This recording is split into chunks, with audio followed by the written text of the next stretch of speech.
श्री गुरुभ्यो नमः श्री परमगुरुभ्यो नमः श्रीमद आनंद तीर्थ भगवत पादाचार्य गुरुभ्यो नमः श्री राघवेंद्र तीर्थ गुरुभ्यो नमः हरिः ओम. I am pleased to deliver this fifth lecture in the series of lectures on Bhagavadgita, theory and practice of management. The fifth lecture is captioned as Science and Techniques of Self-Control, Lessons from Bhagavad-Gita. We have seen in the previous lecture that Indriya, Manas and Buddhi are the three organs of the body which are responsible for human behavior. And we have also seen that the main prescription of Bhagavad Gita is that every one of us, irrespective of profession or lifestyle or stage of life, should aim at performing our prescribed functions in the Nivritta Karmanusthana framework. And Nivritta Karmanusthana has four components, namely doing the prescribed duties, and secondly, doing it without over obsession about rewards. Rewards and aims and objectives and goals should be there, but while performing your duty, you should not be over obsessed with them. And third is to do it with the robust objective of serving the mankind, serving the corporate sector, serving the humanity, and in general serving Paramatma, who pervades everything. And fourthly, do it with the mindset that I am not a Swatantra Karta. I have not done it all on my own, but I have taken the help from the colleagues, the corporate sector, the system, the bosses, the elders, and they all have contributed to my success. With this mindset, if we do the four aptitudes that are necessary for performing the Nivritta Karmanusthana. Why we should do it in the Nivritta Karmanusthana framework? Because we want to avoid the karma lepas. Karma lepas are the corollary effects of performing a karma. The corollary effects are kama, krodha, lobha, moha, mada, matsara. These become the corollaries. If we do not do it in the Nivritta Karmanusthana framework, if we do it in the Pravritta Karmanusthana framework with ulterior objects, with obsession about rewards, without any robust objective, and with a vanity that I did it, then you will be having the karmalepas. You would have desire to get more rewards, the craze for more and more. If you don't get them, you get angry, and then you will get the craze for more and more, kama, krodha, lobha, moha, and then you will get a lot of misunderstandings about others and about yourselves, about your neighbors, as Duryodhana had misunderstandings about Dronacharya, not having confidence about himself, and moha, mada, then you get a vanity that I am the most superior person. I have done so many times the Sudhamangala, I have done so many times the good deed, I have done so many times the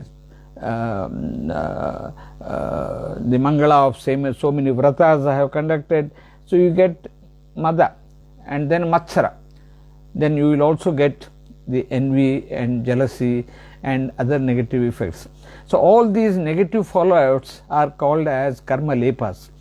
And if we want to do your karmas without getting these negative fallouts, then you should do it in the so-called Nivritta Karmanusthana framework. Now the question comes, how do I get this aptitude of Nivritta Karmanusthana as a permanent feature of mine in all my deeds without any person, any advisor, any elders to remind me? Like Krishna reminding Arjuna that you must do it in the Nivritta Karmanusthana framework, you must do your duty. Without anybody being present in that manner around me to advise me, how do I engage myself in the performance of my duties in the framework in such a way, I will not get the corollaries, the negative fallouts like kama, krodha, lobha, moha, mada, matsara. And then only if we do our karmas in this framework, you will be eligible to get the Bhagavad Prasada, then Aparoksha Jnana Bhagavad Prasada, and then the ultimate bliss. Even if we don't get the ultimate bliss, at least in this world, you will be having a better blissful state. So that is the message that we have learnt already. Now the question comes as to why I should, what I should do to get these aptitudes in a natural way as a permanent feature of my behavioral pattern. That means the first one is I must not have obsession about rewards. I must be away from kama, krodha, lobha, moha, mada, matsara. And I must do it with the robust objective of Bhagavan, Bhagavat Seva. Then the question comes, how do I train my indriyas, manas and buddhi in such a way that they become my friends? The 6th Adhyaya deals with this Atma Sanyama Yoga. Atma Sanyama means Atmanaha Sanyama or Atmanaha Sanyama. Atmana means Atma would always mean mind, buddhi, indriyas, and all the meanings come for the word Atma. Atmana Sanyamaha. Atmanaha Sanyama. Atma means Jivatma. Atmana means with one's own mind, with one's own buddhi, with the control of the indriyas. Atmanaha is Shashti Vibhakti. That means the control of oneself by using the indriyas, manas and buddhi in proper perspective. And another meaning for Atmana is Paramatmana. Paramatmana, that means with the help of the grace of Paramatma, trying to control the mind, sense organs and the intellect, and therefore the control of the self. For this, there is a very famous sloka in the 6th Adhyaya. Uddhared atmanatmanam natmanam avasadayet atmaiva hyatmano bandhuhu atmaiva ripuratmanaha. The theory, the science of self-control is given in this and the next 2 slokas. It says, next 2 or 3 slokas, Uddhared atmana atmanam. Atmanam atmana uddhared. Atmanam means jivam, atmana means manasa, atmana means buddhya, atmana means indriyena, atmana means paramatmana, all these. With the help of all these, atmanam uddhared. Uddharet means, Rayaru gives the meaning, uddharet means you must pumartha bhajanam kuryat. You must make yourself ready for acquiring pumartha, purushartha, dharma, artha, kama, moksha. And atmanam na avasadayet. Avasadana means making it collapse. Klesha bhajanam na kuryat. You must not make jivatman to perform sins. We must have the attitudes in such a way that you won't commit sins. That means you won't allow karmas to generate kama, krodha, lobha, moha, mada, matsara. And then atmaiva atmanaha bandhuhu. Atmaiva ripuratmanaha. For this reason, atma, that is manas or buddhi or indriyas or paramatma, he is the friend of one's own and he can also be enemy for one's own. Atmanaha ripuhu. Why? Bandhuratma atmanastasya enatmaiva atmana jitaha anatmanastu shatrutve vartet atmaiva shatruvat jitatmanah prasantasya paramatma samahitah sitoshna sukhadukheshu tatha manapamanayoho jnana vijnana triptatma kutastho vijitendriyaha yukta ityuchyate yogi samalosthashma kanchanaha. This gives the entire science, the entire theory of self-control. Bandhuhu atma atmanaha. tasya ena atma eva atmana jitaha. That means by whom one's mind is, or by using one's buddhi. Atma means indriyas, Atma means manas, Atma means buddhi, Atma means jivatma, Atma means paramatma. So the beauty is that we have to draw the meanings as per the context and draw the meanings in such a way that they give a sound philosophy of life, sound tips for a very healthy living. So atmana jitaha, ena atma eva atmana jitaha, ena atmana, ena jivena iti samanadikaranava, ena jivena kartra atmana buddhya karanena, with the help of his buddhi. Because we have seen that buddhi is the intellect or the storehouse of reasoning. The storehouse of reasoning gives us the arguments for the right thoughts or the bad thoughts, good thoughts or the evil thoughts. So if buddhi is properly developed right from the beginning, then it gives you the right kind of reasoning for taking up the right actions, right attitudes, and right emotions and right actions. And therefore, when Krishna finds that Arjuna has not thought of his duty and has failed in referring to his duty as one of his important aspects of his behavior, and talked about many other things, he says, Yadate mohakalilam buddhirvyatitarishyati tada gantasi nirvedam srotavyasya srutasya. So in the science of self-control, buddhi plays a very important role. So then anatmanastu bandhuratma atmanastasya ena atmana atma eva jitaha, whose buddhya, atma, manas is, or indriyas are controlled and jiva is controlled. Atma manaha jitam vachikritam tasya atmanaha jivasya atma manaha bandhuhu eva.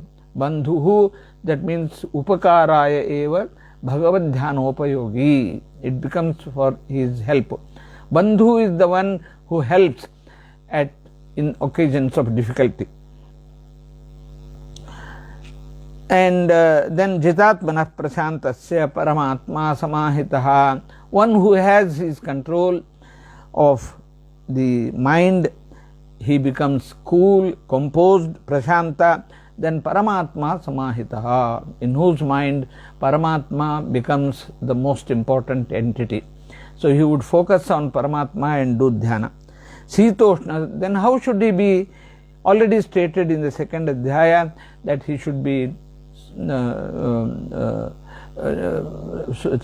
prajna. Sitoshna sukhadukheshu tatha manapamanayoho, he should be jnana vijnana tripta atma kutastho vijitendriyaha. So he should be sitoshna sukhadukheshu manapamanayoho samahita.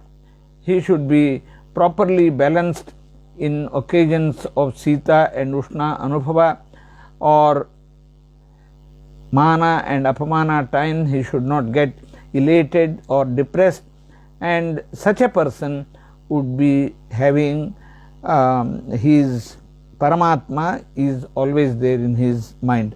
Jitatmanah prashantasya paramatma samahitaha. Therefore manas becomes bandhu, one who has controlled the mind by using his buddhi and also by using the grace of paramatma.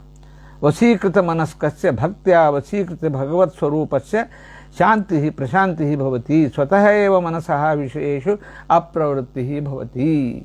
When mind and the indriyas do not rush towards the indriyas, vishayas which are disturbing, then he becomes the balanced person.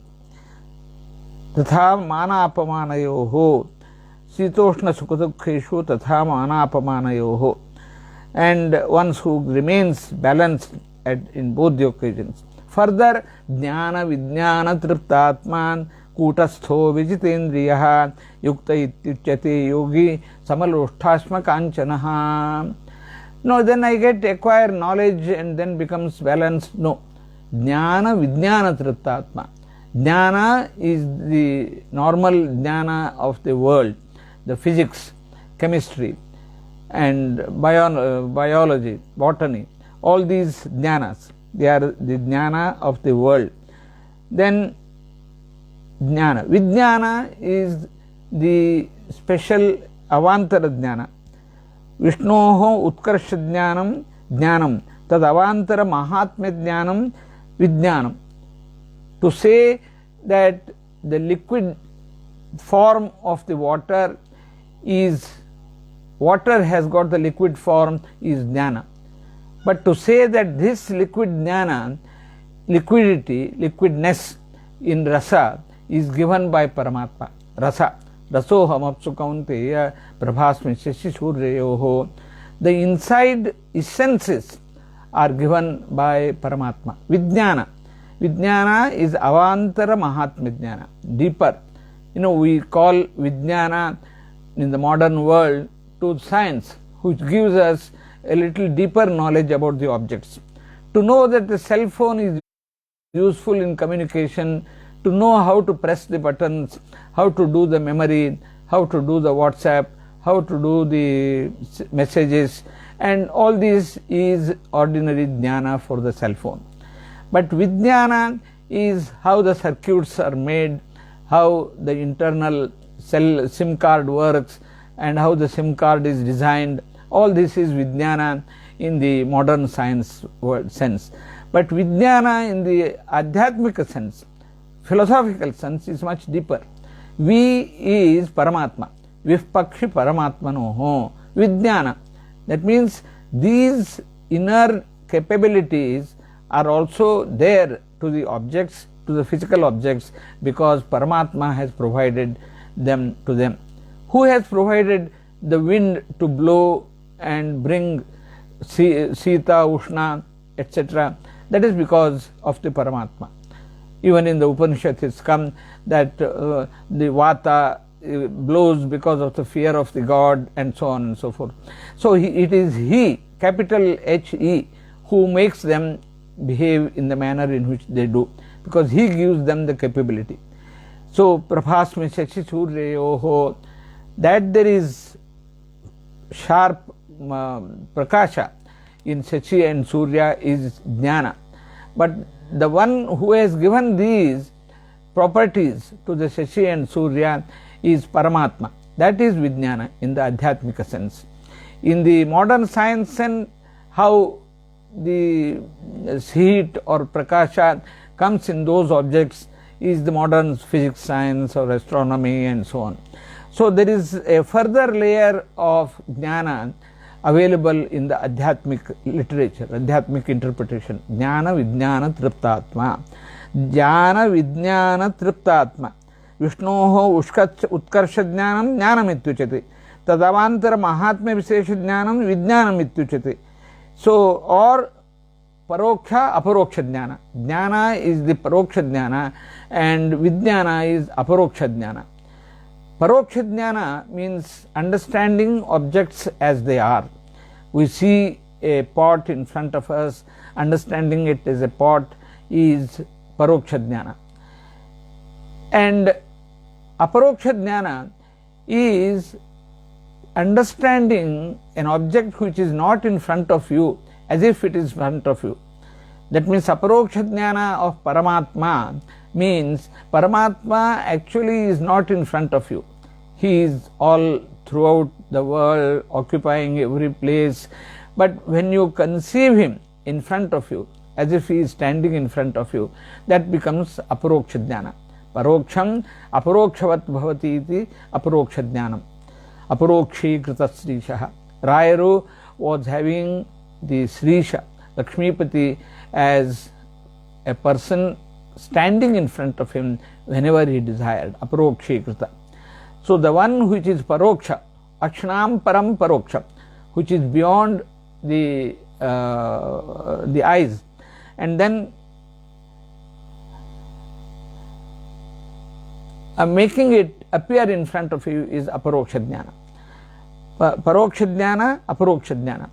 The feeling that God exists is paroksha jnana, but making him come in front of you is aparoksha jnana. So paroksha, aparoksha jnana is jnana, vijnana. From them, tripta atma. The tripta atma means the manas. Manas is fully occupied by the jnana and vijnana. But still that is not enough. Even if you have enough knowledge, you have knowledge of the Shastras, knowledge of the Vedas, knowledge of all the Vyakarna, Nirukta, Chandasu, Jyotisha, all these Avantara, Shadangas, Shadangadjnana, Shastrajnana, Vedajnana, all you have got. Jnana Vijnana Yoho Triptatma. Triptatma. Tripta is completely saturated, and Atma, Manas or Buddhi. The one who has saturated himself with knowledge and deeper internal knowledge. But that is not enough to be called as yogi, to be eligible for dhyana yoga. Kutastho vijitendriyaha, if he is not having vijitendriya, kutastha. Kutastha is, Rayaru gives the meaning, kutavat tishtati iti. If he remains unaffected by whatever he sees, visheshu alam buddhiman. If he remains without any disturbance, he must remain. Kuta is akasha. Akashavat tishtati. Akasha is not affected by any objects. See, even if akasha is Vyakrita akasha or Vyakrita akasha or Mathakasha, Patakasha, that remains very much unpolluted. But the objects that pollute them are there in the form of physical objects. And so Kutasthaha, he must remain unaffected, and that means Utseka, Anutseka, Rupa Vikarahinaha. He must remain balanced. He must not have the total excitement when something good happens, total depression when something bad happens. So Utseka, Anutseka, Rupa Vikarahinaha. That is Kutastha. Then Kutastha, Vijitendriya, he must have control over the Indriyas. Such a person is called as Yuktaha.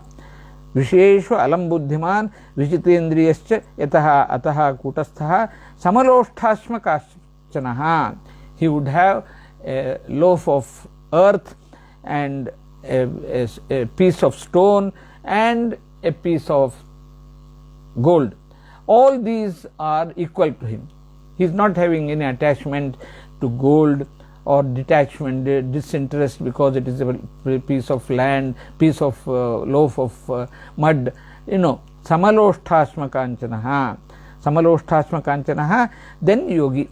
That means knowledge about Shastras in the technical sense are not enough. Jnana, Paramatma Jnana and Avantara Mahatma Jnana, deeper knowledge of science or the attributes of Paramatma are not enough to make you a yogi. You must have further aptitudes of the mind, sense organs and the buddhi in such a way that you remain balanced in situations of excitement and in situations of depression, and you have control over the indriyas, because indriyas are the greatest mysteries of life. So dhyayato vishayan punsaha sangaste ishupajayate sangat sanjayate kamahan kamat krodho bhijayate क्रोधात् भवति सम्मोहः सम्मोहात् स्मृति विभ्रमः स्मृति भ्रंशात् बुद्धिनाशो बुद्धिनाशात् विनश्यति. And also it is stated that if the mind started moving towards the situations where the indriyas go, Indriyanam hicharatam yadmano anuvidhiyate tadasya harati prajnam vayurnavamivambhasi.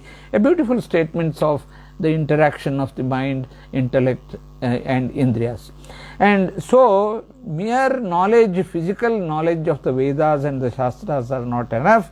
That is stated by Jnana Vijnana Triptatma. He must have the mental aptitude of remaining composed, and he must have the mental aptitude of controlling your sense organs, as I gave the example, as indriyas as the horses, and buddhi as the sarathi, and manas as the reins, lagam.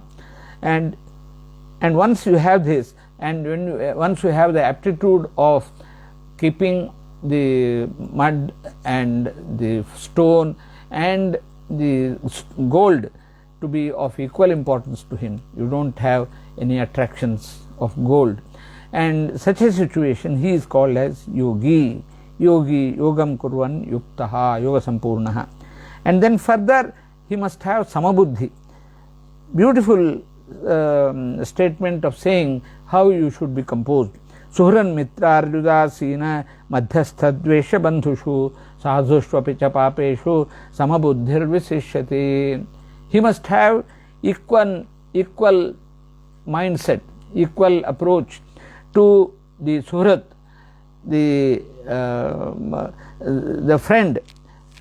The Rayuru gives beautiful definitions of suhrat, mitra and so on. Suhrat means, suhrat is the one who has got a good hridaya. He has got suhratadu, suhratvadikam ईशकृतम इव न स्वतंत्रम इतिवा भगवद विषये समबुद्धि यद्वा सुहृदादिषु सुहृदादि जीव विषये समाबुद्धि ही यस्य सः तेषु. And suhrat is the one who has got pratyupakara nirapeksha upakara krit suhrat. Rayuru gives very beautiful meanings. Suhrat, one who is having a good heart. That means he does not expect any return rewards, but he keeps on doing good things. Pratyupakara nirapeksha upakara krit suhrat. Then kleshasthanam vijnapya tattho rakshakrit mitram. A friend in need is friend indeed. That is the famous statement in English. But here kleshasthanam vijnapya tataha rakshakrit mitram. The one who informs you about the situations of calamity that come on, that befall you, and then helps you. Then vadhadikarta arihi, the one who does even the killing, does not care for his friends or relatives, he kills them for his purpose. Kartavye upakare apakare cha yaha udasti, when one who remains very indifferent in doing good things and in doing bad things. Upakara apakara ubhayakrit madhyastha avanchitakrit dveshyaha. Dveshyaha means one who is hater. That means he always does something not good for you. Bandhuhu upakarta. Many times the bandhu, atmaiva bandhuhu, that means the one who is always helpful. In all these different categories of people, you must have samabuddhihi. Samabuddhihi, that means you must have the ability to respond to those people as per their abilities, as per their characteristics. That is one. Another is samaha, samanamaka paramatma sarvatra asti iti buddhihi. Sarvadadishu sama bhagavad vishayini buddhihi. That means the Paramatma who pervades all of them is sama. He is not having any dvesha. So Suran Mitra Arjudasina Madhya, this is also one characteristic of a sadhaka who wants to realize control over your sense organs, the self-control. For becoming self-control, having self-control, you must treat all your well-wisher, friend indeed, udasina, madhyastha, dveshya, bandhu, all of them sadhu and well good doer. In all these people you must have samabuddhihi. All of them have got samanamaka paramatma iti buddhihi. Such a person visishyati. And now after telling all these signs of the self-control, Krishna Paramatma gives the practical tips of self-control. It's beautiful 6 or 7 slokas which give you the detailed tips. We wonder how Krishna Paramatma had so much time for communication with Arjuna when the battle was almost on. No, we have to think this point. I should have stated in the beginning. Many people ask, how can the conversation of 700 slokas take place at the time when the war is on? Nowadays, if 2 computers are attached with a cable, the conversation, the transfer of information from one to the other takes place in split seconds. And therefore, the mind of Krishna and the mind of Arjuna were properly linked up, and therefore they could have quick exchange of questions and answers and explanations, and the transfer of the advice from Krishna to Arjuna could take place in split second. So, and then afterwards Vedavyasa has converted them into slokas and given them in the form of Yoga Shastra as a Gita, Bhagavadgita. If he had not given, we would have lost so much of wisdom that was communicated between Krishna and Arjuna. Even sometimes, we see that the Guru raises his hand above the Shishya and puts it on his head, and then all his wisdom is supposed to get transferred, or touches his heart, and then all the wisdom is supposed to be getting transferred. That used to be the power. That is why in Ashirvada the hand is raised like this, and then the energy is supposed to be transferred from the middle portion of the hand to the other person with the good wishes, with the blessings, with the grace of the powerful waves of the Guru. These are all sciences. These are all not imaginations, but these are all sciences. And if we have a proper approach to our disciplined life, we are able to get the rewards in practice. So he says, now he gives very practical tips. I will be dealing with them, some part of it in this lecture, and then in the subsequent lecture, further communications, further aspects of this Atma Sanyama Yoga.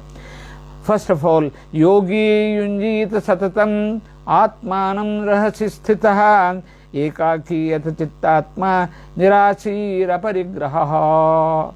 One who wants to practice Dhyana Yoga. Paramatma is now giving the details about Dhyana Yoga. Dhyana Yoga is supposed to be an avantara sadhana, and Karma Yoga is supposed to be an explicit bahis sadhana, Bahya sadhana and avantara sadhana. Yogi yunjiyata satatam atmanam rahasi sthitaha. The one who wants to become Dhyana Yoga, uddhared ityadina vihitam dhyana yogam anudya tat prakaram aha. One who wants to practice Dhyana Yoga in reality, in practice, he has to observe a silent place. Rahasi sthitaha atmanam yunjita ekaki. He must always have a certain solitude. Even those who have achieved a great many things in life, they have all spent several years of all aloneness. Swami Vivekananda or Ramana Maharshi or so many other people who have achieved many good things have spent. And Thika Rayaru was sitting inside the guha all alone, without being even at a very young age he was sitting inside. And similarly, Rayaru spent many years in the Sannidhi of Panchamukhi Hanuman in the guha, and Madhvacharya spent several years all alone. So ekaki yata chittatma nirasihi aparigraha. The one who he should not have any paraphernalia with him, because if paraphernalia is there, your mind gets distracted, and therefore ekaki yata chittatma nirasihi aparigraha. And then the detailed tips still further are given as follows. Suchau deshe pratisthapya sthiram asanam atmanah. As I said, the science of self-control, the theory of self-control, and the practical tips or the techniques of self-control are spelt out in this adhyaya. Suchau deshe pratisthapya sthiram asanam atmanah natyuchritam natinicham chailajana kushottaram. You must keep your asana in the very clear, clean and dirtless place. It could be anywhere. It could be in the office, or it could be in your puja room, or it would be in your drawing room, but you must keep your asana not very high and not very low. If it is very high, there could be fear that you fall down. If it is very low, you may have the fear that something falls upon you. See how detailed tips he could give for dhyana yoga. And then tatra ekagram manah kritva yata chittendriya kriyah upavishyasane yunjat yogam atma visuddhi. In that kind of sthala, you can't do dhyana in a marketplace. You can't do dhyana in a public place, in a temple where there is crowd. That is why temples become, mutts become more of social events where people meet and gossip and talk about each other. But if real temple has to provide you the convenience for dhyana yoga, it must be maintained in a quiet attitude, must not have any, even in Tirupati there is a dhyana mandira which is kept very quiet, nobody speaks in that. And even in, I should say, I had been to Satya Sai Baba's Puttaparthi, there I find that everyone maintains silence, to give examples of how complete quietude and complete silence help you in having the mind focused on Paramatma. Upavishyasane yunjat yata chittendriya kriyaha, yata chitta indriya kriyaha, indriya kriya. The activities of manas and the chitta should be completely controlled. Then upavishya, you must sit there. Yogam atma visuddhi. You must do the dhyana yoga for purposes of cleansing yourself, cleaning yourself. And then samam kayasi, how you should sit, that also Krishna Paramatma gives. The tips are given so much detailed, it is amazing. Samam kayasi ro grivam dharayan nachalam sthiraha sampreksha nasikagram swam dishascha anavalokayan prashantatma mayukatabhihi brahmachari vivrate sthitaha manas sanyamya matchitto yukta achita matparaha. Do not think that these are meant for those who are sannyasis or yogis or who want to go to forests. No, these should be done by every person, whether he is a manager or a worker or a normal household man or an officer or a banker. He must have some period of solitude, some moments of oneness, loneliness, and he must sit down, choose a place. When I was working in Unido, I had seen a place, a big hall assigned on the first floor in Vienna as a meditation room. And of course I was told that it was done for the Muslims to perform their namaz, but that was supposed to be a dhyana. I would go sometimes and sit there and receive a lot of advantage of solitude. Even in Tirupati there is a dhyana mandira very close to the main entrance, main gate. As we come out, their quietude is maintained, and it's believed that the Japanese adopt this method. In the first few moments of starting your work, you are supposed to sit quiet and not create any noise, and only have self introspection as to what should be done on that day. Very quiet atmosphere is maintained. Even in the Maruti Suzuki factory, when Japanese industrial culture has been imbibed, I am told that they maintain this discipline of solitude, of quietness, of self introspection in the beginning. Samam kaya siro grivam dharayan nachalam sthiraha. How you should sit? you should sit in such a way that your Siras, your Kantha, Griva and the remaining body are in one straight posture. It should be straight like this, Padmasana, and then you should not allow the body and the Griva, that is the Kantha, and the head to be deviating, not sitting like this, not sitting like this, or not sitting like this, but straight. Samam kaya shiro grivam dharayan achalam sthiraha, without any movement in it. Then sampreksha nashikagram svam, then you should see the end of the nose through your eyes, both the eyes. You must see the if you see that, you will find that the concentration takes place very solidly. Nasikagram swam dishascha anavalokayan, you should not look this side or that side. Many times if mind is not balanced or controlled, it goes to several places. Then prashantatma, you must have your atma, manas prashanta. You should not have the fear of the boss, fear of someone, fear of your elders, or fear of some bad things. Then vigata bhihi, you must not. Prashantatma is having your mind not engaged in the Vishayas. If it goes to Vishayas, that means the disturbing objects, then your manas will not be under control. Prashantatma. Vigata bhihi, you should not have the fear. Brahmachari vrate sthitaha. Brahmacharya vrata does not just mean celibacy. Brahma charati iti brahmachari. Brahmana.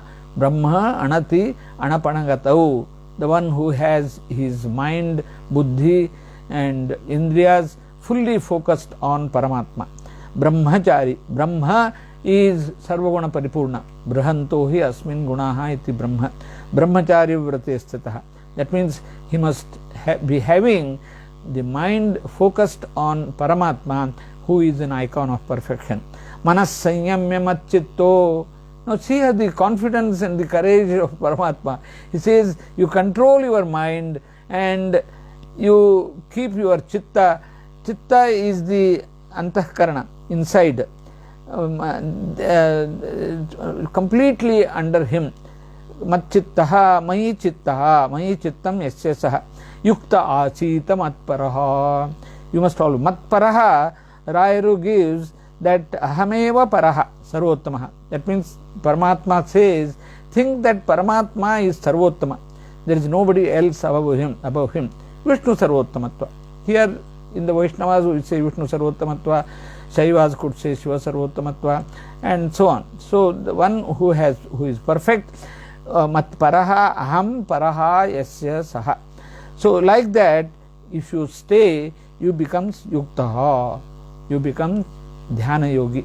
Achita matparaha yunjannamam sadatmanam yogi niyatamaanasaha shantim nirvana paramam matsamstham adhigacchati. And evam sada atmanam yunjan, the one who always gets engaged in this manner. So that means this kind of approach of self-control should be practiced. It cannot come all of a sudden. The mind will have to be focused on Paramatma, or an icon of perfection, an icon of most efficiency. And if you keep on doing that every day, then you will get the practice of controlling the indriyas, manas, and keeping buddhi in proper shape. Yogi niyatamaanasaha shantim nirvana paramam matsamstham adhigacchati. Such a person would get nirvana paramam. Nirvana paramam, that means nirvana paramam. Tyago charira tyagottara kalinam matsamstham mayi sthiti rupam shantim adhigacchati. Nirvana means nirvana, which many times would say he realized nirvana. Bana, that means is sharira. Nirvana means the one who has gone away from sharira, one who has relinquished sharira. Then he would be realizing this bodilessness or the bliss that comes after the body has left, Sharira, Jiva has left the body, that he will realize only when he practices this Dhyana Yoga every day without fail. And therefore, the important thing is that we must have the practice of Dhyana Yoga every day, at least for some time.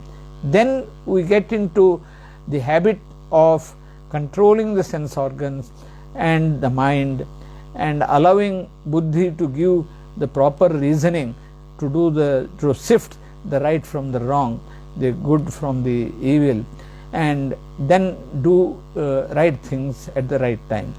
Then that is how he says.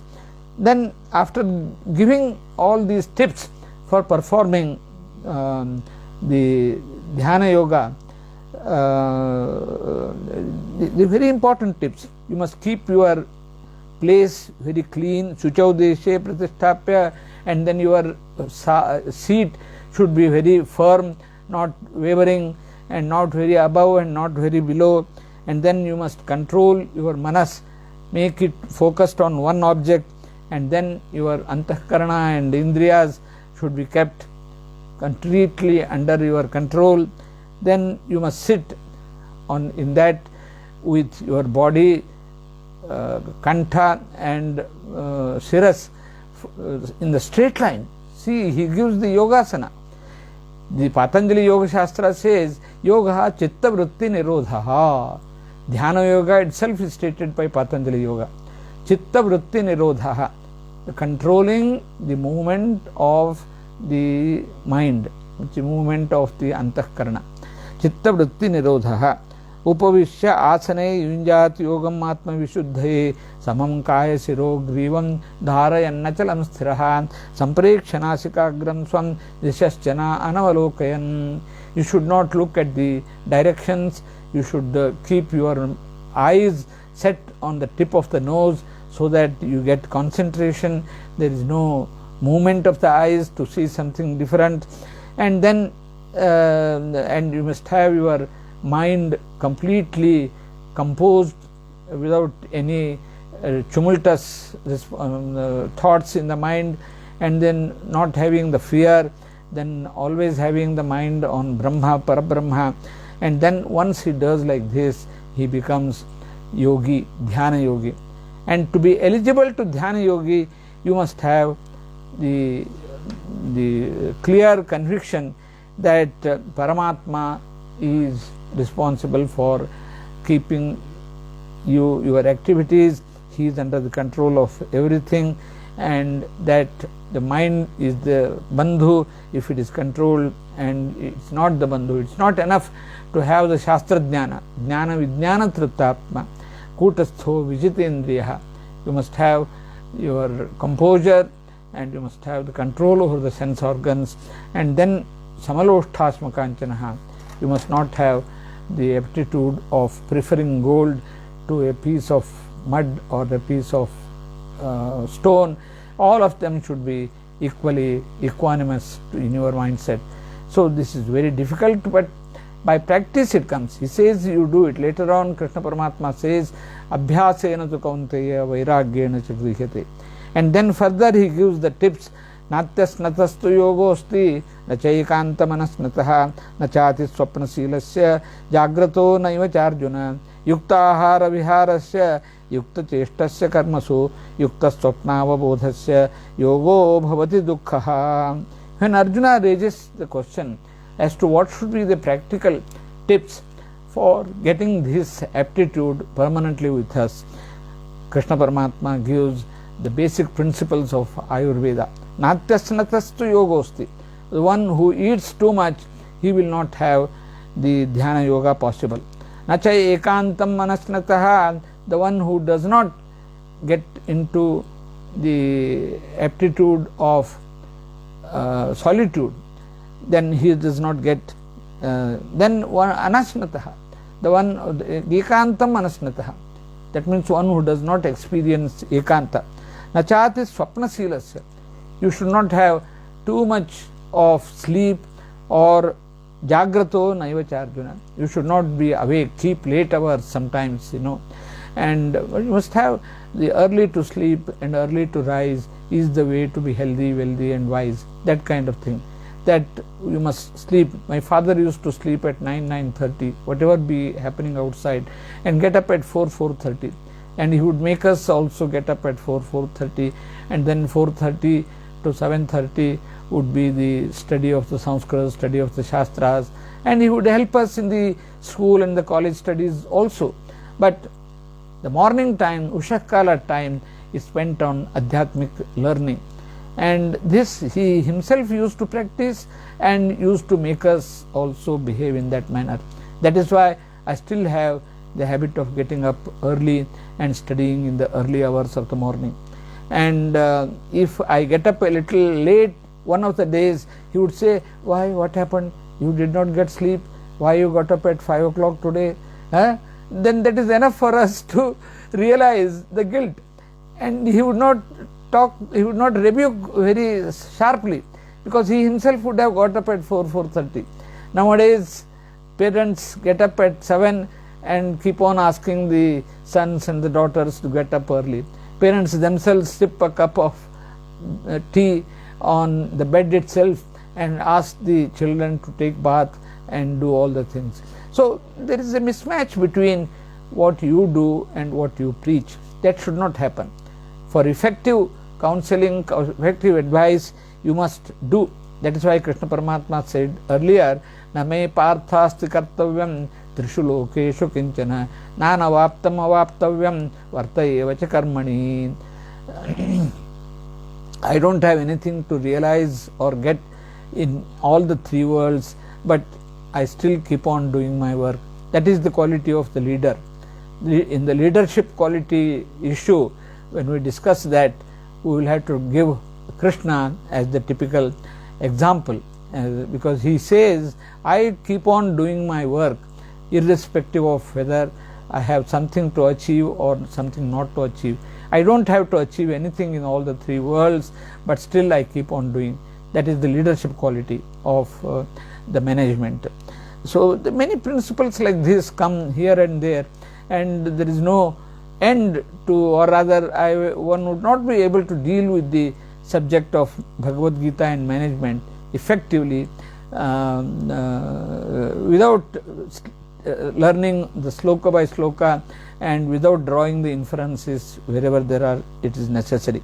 So here he says yoga, if one has to be yogi, he should be should not eat much, he should eat the balanced food, and you must always have some solitude possible, and then you should not keep late hours, or you should not sleep too much. Then yukta ahara viharasya yukta cheshtasya karmasu, you must have the ahara and vihara of the appropriate kind. Later on he gives the classification of the food as satvika, rajasa, tamasa. We will come to that.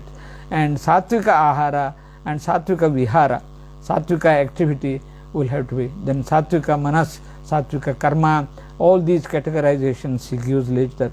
Yukta swapnava bodhasya, the one who keeps the get up and getting up and sleeping should be proper, should be appropriate.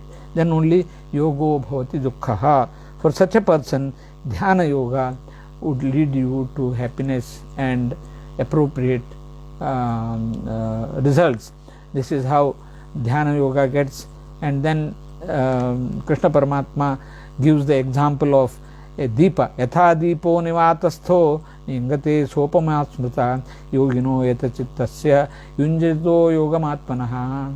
Yogi who practices dhyana yoga properly, his mental attitude, his position is like a lamp, the oil lamp, which is glowing so calmly, so beautifully, so elegantly in a situation when there is no wind around it. Deepaha nivatastha na ingate sopamasmrita. It will not get washed off also. It will not get totally blown off. And then yoginaha etachittasya yunjato yogamatmanaha. And then he gives later on how we should practice this regularly, and how we should allow the mind to get at concentration with regularly doing the dhyana yoga. And then he says, Arjuna asks, I will come to that later. Arjuna asks the question that it is very difficult to control the mind like Vayu. Vayu sudushkaram chanchalam hi manah Krishna pramathi balavad dridham tasyaham nigraham manne vayoriva sudushkaram. It's very difficult to hold the wind or the air in the hand or in a box. You can't control. Wind is moving. The wind that was existing earlier in a box or in your boshti is not there. That goes away. In the same way, it is difficult to control the mind. Then he says Abhyasa and Vairagya are the two instrumentalities. We will speak about it. So the technique of dhyana yoga, the technique of self-control, after giving the theory of self-control in the elaborate manner in the 6th canto, Krishna Paramatma gives the techniques of dhyana yoga, the tips of dhyana yoga in a very detailed manner, so that we practice them regularly. We will stop here. Yatra Yogeshwarah Krishno, Yatra Partho Dhanurdharah, Tatra Sri Vijayo Bhutihi, Dhruvani Tirma Tirmama, Sri Krishna Arpanamastu.